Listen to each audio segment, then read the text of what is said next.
ദാമുവേട്ടാ, മണികണ്ഠൻ അവിടെ? മണികണ്ഠൻ കോടാലി എടുക്കാൻ പോയി. ദാമുവേട്ടാ, നമ്മുടെ ആട്ടുകല്ല് കിട്ടിയില്ലേ? അരി വെള്ളത്തിൽ ഇട്ടായോ? ഇനി ആട്ടി ആട്ടി എന്റെ നടുവോടിയല്ലോ ഈശ്വരാ.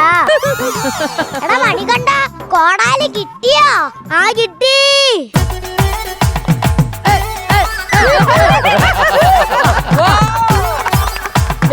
അമ്മിക്കല്ല് അമ്മിക്കല്ല് എനിക്ക് കിട്ടിയ അമ്മിക്കല്ല്, നിങ്ങളുടെ അമ്മിക്കല്ല് എനിക്ക് കിട്ടിയ അമ്മിക്കല്ല്.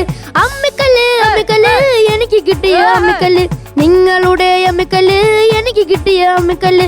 വെള്ളത്തിനടിയിൽ നിന്നും ഞാൻ പുല്ലുപോലെ കൊണ്ടുവന്ന്, വെള്ളത്തിനടിയിൽ നിന്നും ഞാൻ പുല്ലുപോലെ കൊണ്ടുവന്ന്. അമ്മിക്കല്ല് അമ്മിക്കല്ല് എനിക്ക് കിട്ടിയ അമ്മിക്കല്ല്, നിങ്ങളുടെ അമ്മിക്കല്ല് എനിക്ക് കിട്ടിയ അമ്മിക്കല്ല്.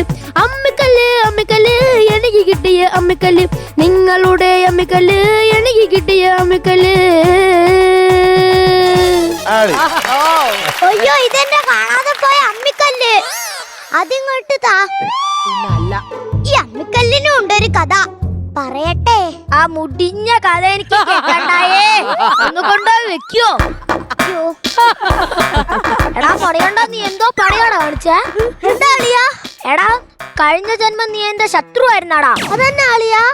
ഞാൻ ഈ വീട്ടിൽ നിന്ന് ജോലി ചെയ്യാൻ മടിച്ച് ഓരോ സാധനം എടുത്ത് വെള്ളത്തിടും, നീ അതും പൊക്കിക്കൊണ്ട് വരണം. അപ്പൊ നീ ജോലി ചെയ്യാൻ മടുത്തിട്ട് ഇത് എറിയുന്നല്ലേ? ഇതിലല്ലേടാ സ്ഥിരം എന്റെ അരപ്പ്. എടാ, നീ എന്താടാ മുണ്ട് ഇങ്ങനെ പിടിച്ചിരിക്കുന്ന?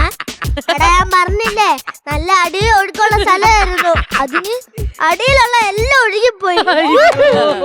എടാ, ഒരു വല കാണുമോ? എന്തിനാടാ? ഇവിടെ ഇങ്ങനെ ചുറ്റി കെട്ടാനാ. ഇനി ഇതും കൂടെ ഒഴുകി പോകാനുള്ളൂ.